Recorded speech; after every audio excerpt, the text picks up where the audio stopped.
So to begin with, Margaret, I'll throw to you first of all, but can you tell us a bit about what's your experience from the investor side of the community? How much is there demand from investors that they tell you, we want to make money, but we also want to have a good impact on the places where we invest as well?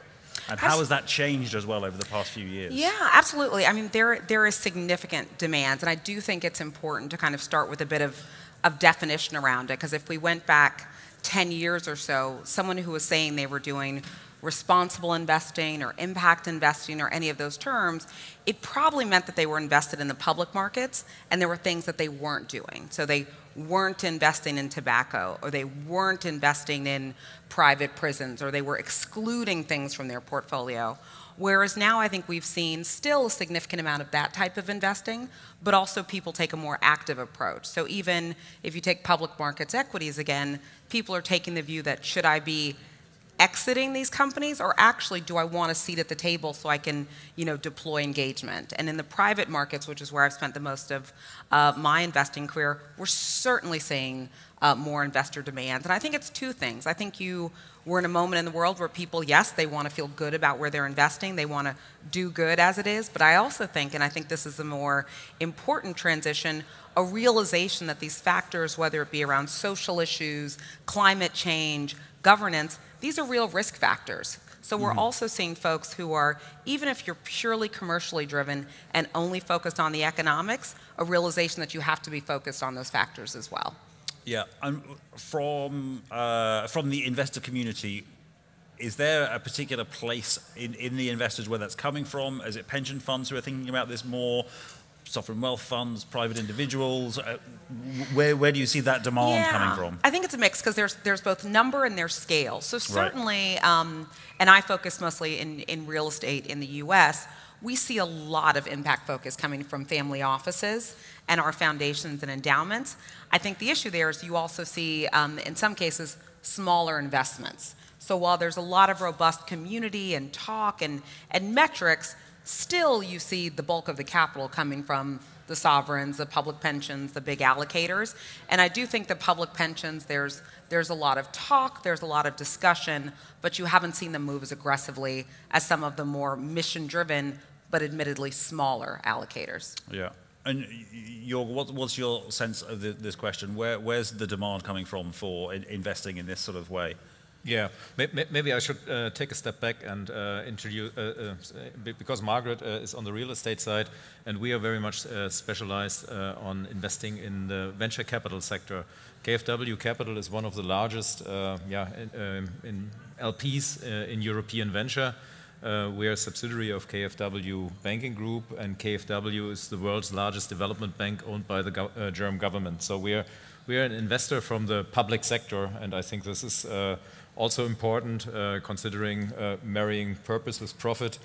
Public sector investors traditionally have been more concerned about purpose-driven investments than probably pure private sector investments. But we see this changing now. And to your question, we see this changing especially from the investor side. If we look at institutional investors, insurance companies, pension funds, or large endowments, I mean, they are not investing equity, their own equity, they're investing fiduciary money they got from the pensioners, they got from the insured people. And those institutional investors, they feel an increasing pressure from their investors, or from the sources of capital, let's put it this way, it's not always investors, that this money is being invested in a purpose-driven, in a socially responsible way. So we see this, so it's really the source of capital, the ultimate source of capital, where the demand starts, and the institutional investors kind of transform that. And us, KfW Capital, being one of the largest LPs in venture capital, we have started, for example, bringing ESG into European venture more than 5 years ago. We've been pioneers really in the sector. I remember when we started implementing ESG in our investment process, we were talking to the GPs, and their self-understanding was, we are the good ones, we don't need ESG, everyone knows we want to change the world to the better. And then we said, okay, if that's the case, then let's bring the facts to the table, let's drill down. And so we have now implemented a very thorough ESG due diligence process alongside the economic and the legal and tax due diligence and so on. So this is an important part of our due diligence, and we really see that other investors have followed our path and are doing the same. So I think there is certainly from the investor side coming a demand on purpose-driven investments. But we also see, especially in venture capital, we see that many of the target companies, the founders, the startups, I mean, they're really purpose-driven. Typically, young students, they really want to change the world for the better. They want to set up a company which tackles the changes we are facing, be it climate challenges, be it social challenges. So we also see a certain movement from the, let me say, the bottom. If we say the investors are at the top and the startups are at the bottom and the funds or the investors are in the middle. So we also see there's also a movement coming from that side towards purpose-driven investment. And I think on the real estate sector, I mean, being not an expert there, but if you take the sectors as a whole, real estate and the whole construction is probably one of the largest sectors which accounts for the CO2 emissions. I mean, that's a fact. And so purpose-driven investment in that sector has a large impact. Yeah, and can I just, before we sort of drill down into some of the kind of specific points around this, I think one of the big topics around at the moment, it'd be interesting to have an American and a European perspective on this, is this sort of somewhat of a backlash, this sort of woke capitalism critique that goes around a lot at the moment.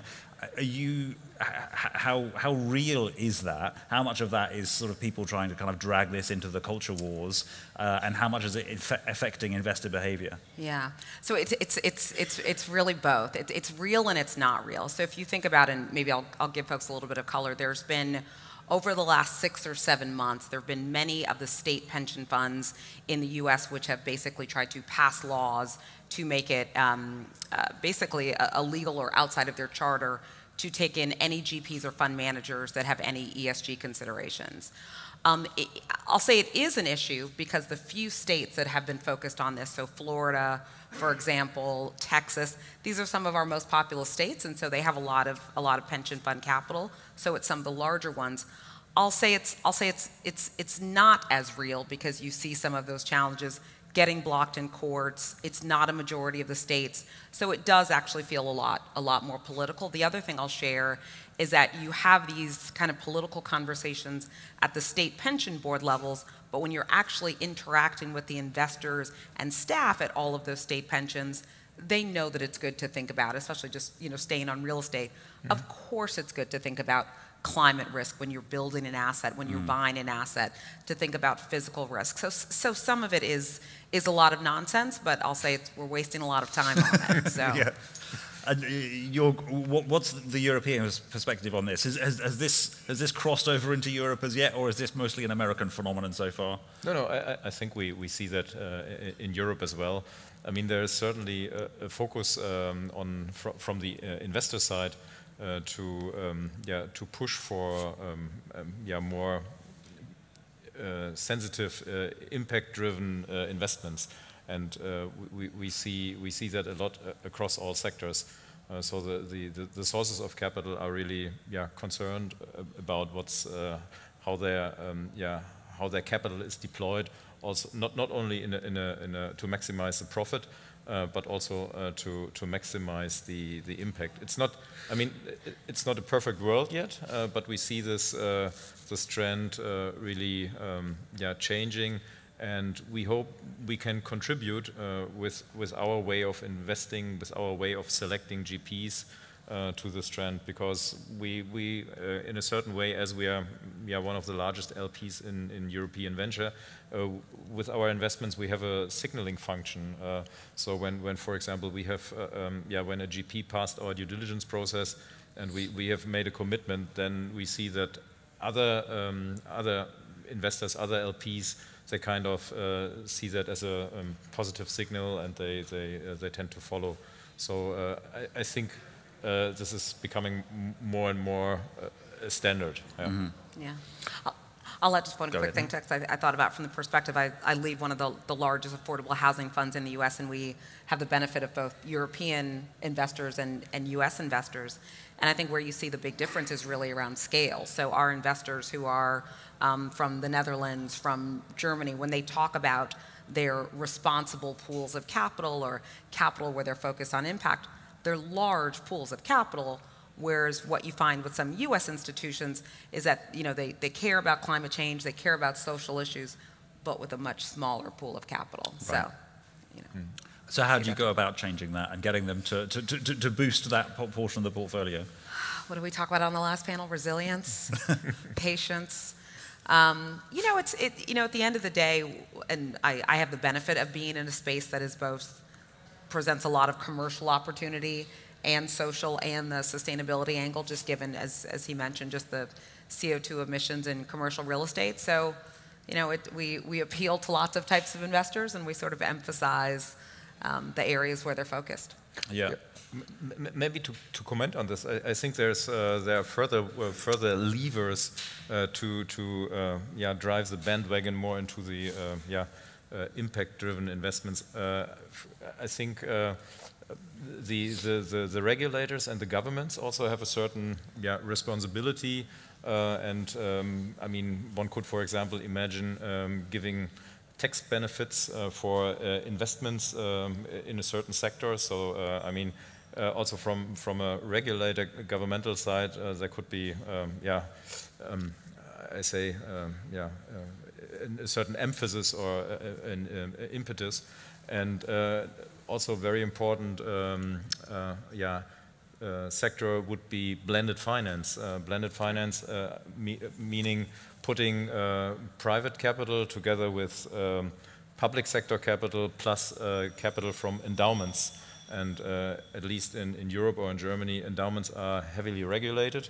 I mean, in the US there are some large endowments, Bill and Melinda Gates or so. I mean, they have a heavy focus on impact and social and on energy-driven investments. And I think bringing the capital which is tied into endowments to work together with private sector money and together with public sector money, I think this could also be a way to provide more capital there. And ultimately, of course, when we're talking about investing, the number one metric that everyone's going to be looking at is the return. Mm-hmm. So can you have both? Can you invest and get sort of market-leading returns and also achieve some of the other sort of social and ESG considerations that you want to do, and do them both at the same time? Because if you do that, that's going to attract people without you having to. Yeah, absolutely. And I do think that, and I'm glad you bring it up, because I do think there's this this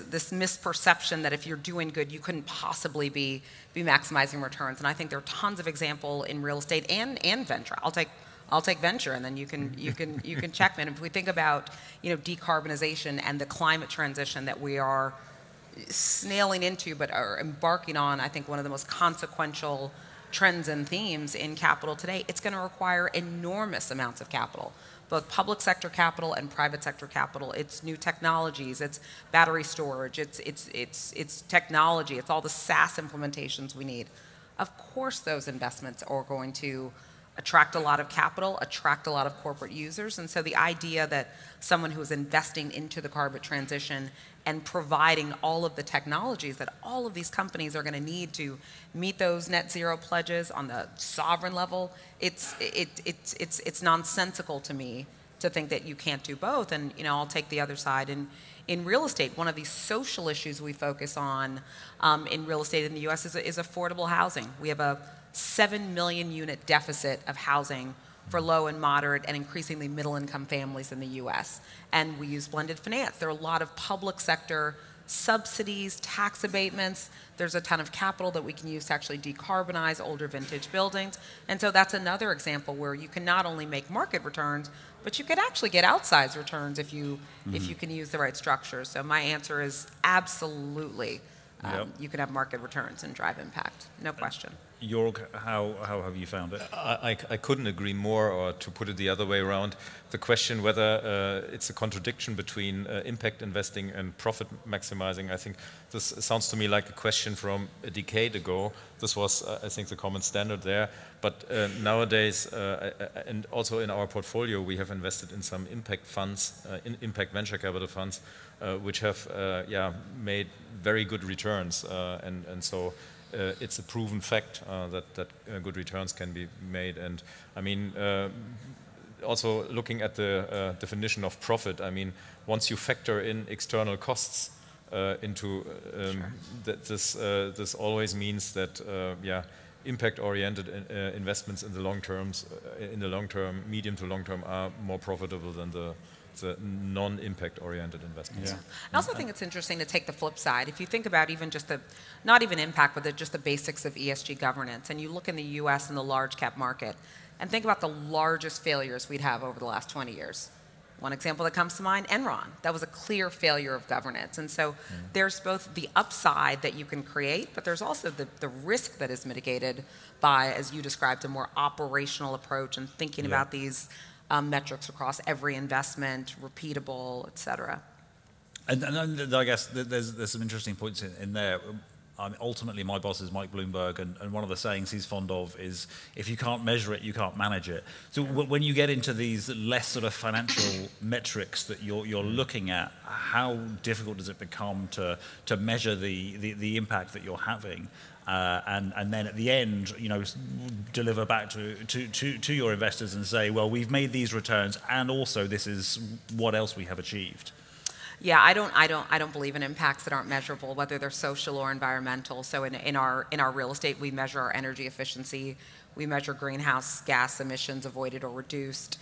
In our affordable housing work, where we're really tackling social, we measure the units produced. We measure quantitatively the incomes and families we're supporting. So I agree with Mike Bloomberg, my former mayor. I do think we need to measure these things, and I do think we can. Yeah. And for the venture capital sector, I would also say this could be, I mean, measuring it is very important, and defining measures for impact, this happens. I mean, this could also be on the social side, like, for example, like on the gender side, so we have very many examples in very many industries for impact topics. Also, fostering education, for example. There are really many fields, but you really have to define the metrics, and this is important, and to really make it quantitative in order to promote a change. Yeah, and I do think this is a place where industry is evolving. I think if we were having this conversation even 4 or 5 years ago, we'd be talking about 75 different metrics that you wanted, especially mission-driven LPs wanted to be tracked. And I think we're now coalescing around fewer metrics that really matter. So I think we still have a way to go there, but I do think there's an understanding that we need to focus on a key few things, as opposed to having a portfolio of investments where you're measuring different attributes on each one, and you can't really stack them up or really look at portfolio impact in an efficient way. So this is a very, very important point, especially if it comes to smaller entities, to smaller corporates. I mean, large corporates usually have no problem producing many numbers in many ways. But if you, for example, look at a startup, those companies, they don't have many employees, and so they really have to focus on the key measures. And I think it's also important as a responsible investor to really only focus on the most important metrics you want to get reported. Otherwise, I mean, the startups will do nothing else than reporting. So this is very important. And to become very practical and ask you a horrible question, but so what can you think of some examples of where things have not worked so well, and what the key sort of learnings out of that have been to take forward and make this more effective in future? different themes in responsible investing that haven't worked, or different metrics? In terms of specific investments, actually, if there's anything that you... Oh, gosh. You know,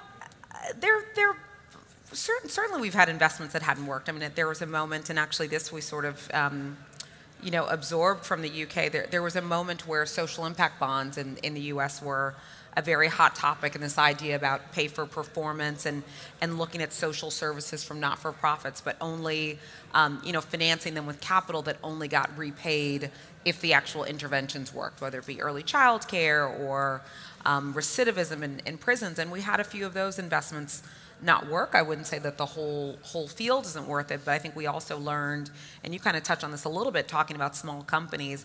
I think a lot of times we can overstructure things and end up spending so much time and money and lawyers and staff time where at the end of the day the outcomes we're driving maybe don't warrant the effort. So certainly there were some big lessons learned there. Yeah.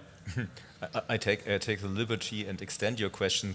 What is the reason why things haven't worked out? And I think, and I mean, speaking for the venture sector, the key success factor in venture is really team, team, team. In real estate, I think it's location, location, location. But on the venture side, it's team, team, team. And whenever we come across a very purpose-driven team, which is which has know-how and experience, which is they add to each other, then this is a very important factor. When things haven't worked out, usually when we came across teams who were not honest, which were dishonest and cheated. And this is, I mean, also this could be seen in the whole greenwashing scandal, for example. Sure. Yeah. What was a big problem in Europe and also in other parts of the world. And I think those are examples where things didn't work out. But if you're working with honest, purpose-driven teams together, then things usually work out. Yeah. And I mean, the theme of this sort of broader breakout session has been investing in emerging markets. So how easy is it to take some of these sort of lessons that have been learned from investing in the West and then start applying them into emerging markets and helping them develop, where, you know, often there are very different sort of considerations that are at work in emerging markets, and people are just sort of coming in and thinking about sort of, you know, profits and worrying about political risk as well. So just very quickly before our time runs us out. Yeah, I'll give a 5-second answer. I think there's some areas where this region is actually ahead. So, you know, you touched on the idea of blended finance. I think of it as sort of public-private partnerships, which is a model we use in the U.S. in housing. I think in the conversations that I've had in the region here around housing and other infrastructure, that public-private partnership is sort of inherent in everything that happens. So I think in some ways we're ahead of the West here. Yeah. And I mean, speaking for the venture sector and just coming out of the main plenary hall, I think all around the world in emerging markets, and especially also here in the GCC, a lot of capital has been spent on the education of young people, and we see a lot of fostering entrepreneurship in the old world, in Europe, but also here in the emerging countries, and I think that's the right way forward. Fostering entrepreneurship with talented young people. They are well educated, they know technology, and only innovation and technology is the way forward to cope with the challenges we face in society, on the environmental side, and in many other areas. So I think this is very important.